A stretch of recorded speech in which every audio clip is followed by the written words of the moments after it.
Well, hello everyone. Welcome. I'm Peggy McGuire. I'm the president of the Cambia Health Foundation, and I'm also the executive in charge of palliative care and caregiver solutions at Cambia Health Solutions. I'm really pleased to be here today to interview two of Oregon's great citizens, Dr. Brian Drucker and Caroline Inglis. Today, we will be talking about the Knight Cancer Institute and why Caroline is using her platform as a professional golfer to support palliative care at the Knight. Now, before we begin with my questions, I want to just give you a little more background about these two remarkable individuals. Caroline started playing golf at age 13. And that, to me, that seems kind of old for a professional golfer, but she started her golf game at age 13, and she was the first golfer in Oregon history to be named the Pac-12 individual champion. She joined the LPGA in 2017 for her rookie season. In 2018, she played 21 events, and then sadly, last year she sat out because she had to have surgery for a back injury. We're so excited that she's back on the tour this year and that she's with us today. Dr. Drucker is a physician scientist at OHSU, Oregon Health and Sciences University in Portland, Oregon. He is known as Oregon's best known scientist. He is known for revolutionizing the treatment of cancer through his research that resulted in the first drug to target cancer treatment at the molecular level. He currently leads the Knight Cancer Institute at OHSU, and we're thrilled to have him here today. In addition to just being a brilliant scientist, he's a wonderful person. So thank you both for being here. And I'll start my questions with you, Dr. Drucker. Tell us, for people who may not know, and I don't know that there are many, but to remind us about the Knight Cancer Challenge and exactly what that entailed. Well, thank you, Peggy. It's a pleasure to be here, and thanks for all that you're doing and that Cambia Foundation's doing. The Knight Cancer Challenge came out in September of 2013 as a surprise from Phil and Penny Knight. They were in an event and they announced that they would donate $500 million to the OHSU Knight Cancer Institute if and only if it was matched in a fundraising campaign of $500 million to match them, and we had a 2-year deadline. And by the way, it was all or nothing. So if we raised, Mr. Knight said if we raised $499 million, he would be relieved of his obligation. So we had 2 years to raise $500 million, and what a wild ride that was. It was remarkable because people came together. People came together to do something bigger than themselves, and that was to get behind finding cures for cancers and better ways to diagnose and treat it. The state of Oregon gave $200 million to build the Knight Cancer Research Building. Cambia gave $4 million for pediatric palliative care. There were 10,000 donors, 75% from Oregon. And we made the match with 2 months to spare. And it was absolutely a remarkable event in the history of Oregon, but also in the history of cancer fundraising. That it was so exciting, and we were just thrilled to be a part of it and to support that effort. You know, I know at the time we wanted to support palliative care at the Knight, and we weren't quite ready for that at the time, and here we are today talking about it. So, you know, I really want to talk about some of your key accomplishments and learnings in the first few years, and that what brings you to incorporate palliative care now. Yes. Well, one of the remarkable opportunities the Knight Cancer Challenge has afforded us is the ability to recruit talent. And so you think about, you know, someone like Caroline Inglis, a nationally recognized LPGA professional. Those are the kinds of people we want working against cancer, the best and the brightest in the world.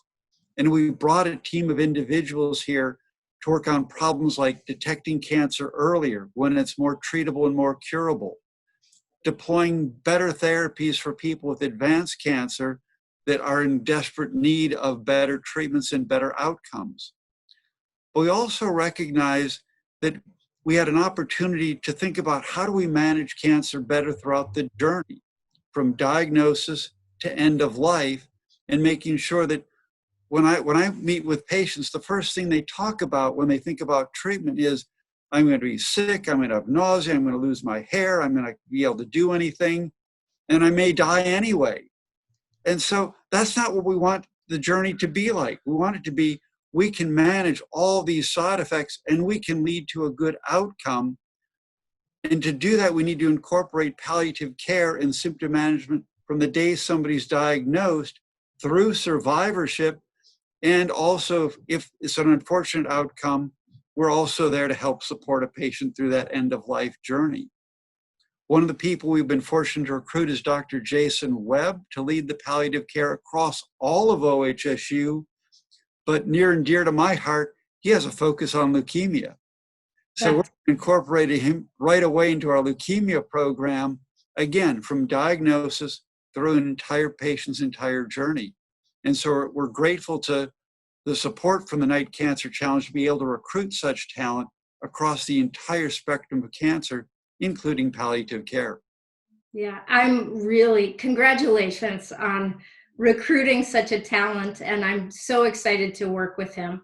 You know, I think you raise a really good point that palliative care is not end of life care, and it really is directed at helping people to manage the pain and the symptoms of a serious illness and to help them live well every day of their lives, especially when they're going through something as difficult as cancer treatment.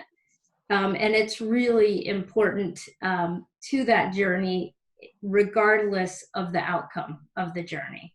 You know, that's absolutely right. And again, we view it as a journey, and there's so much that we can do, from diet, exercise, other things that people can incorporate and allow them some control over things during their cancer journey. And we want to make sure that all of that's incorporated into the care of our cancer patients. Thank you. Well, I appreciate everything that you are doing. And so thank you. Before we turn to Caroline, I want to ask you about your experience with golf. Yes.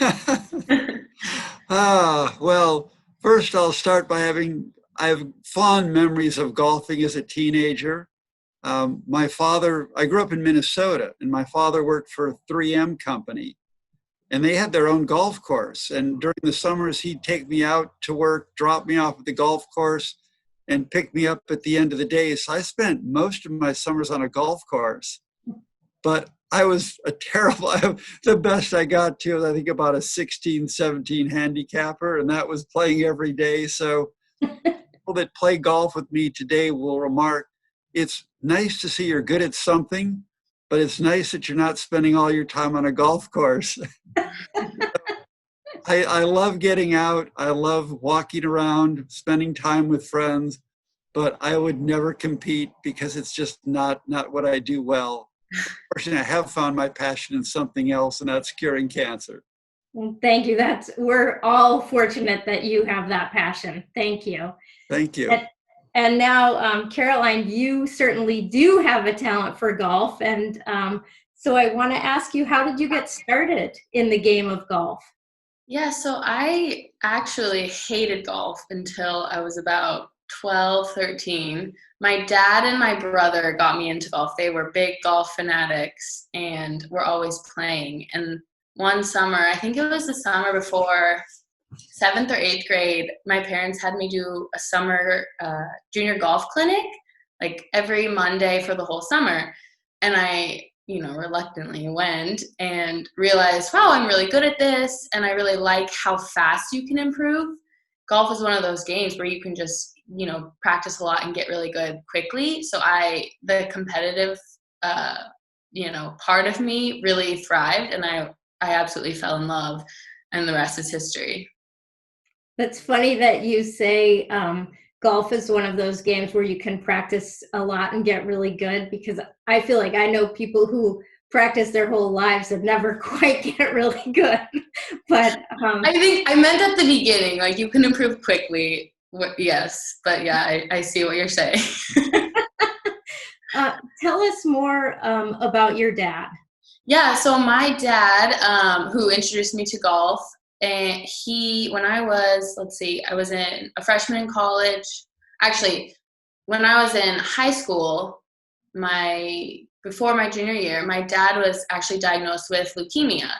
And we lived in Eugene at the time, and he went through chemo in Eugene, and then he had a stem cell transplant at OHSU, and he was in the Night Cancer Institute. So my parents lived up there my senior year of high school for about 6 or 7 months.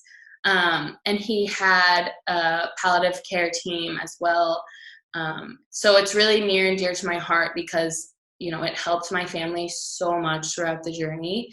Unfortunately, he passed away my freshman year of college due to complications. But it's just something that's super important to me. And especially with me and my mom, the palliative care just made such a big impact on our family's journey through the leukemia battle.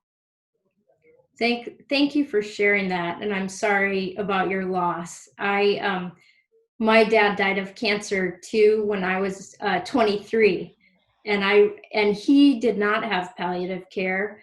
And so one of the reasons I'm so committed to palliative care is that I know it not only helps the person who received the diagnosis, but it helps the whole family to Right. deal with serious illness as not only a medical event, but as a family event and something that the whole family's going through together. Right. I really applaud you for using your voice and using your platform as a professional golfer to raise awareness about the importance of palliative care and how it does improve the patient and family experience. So thank you for doing that. Yeah, of course.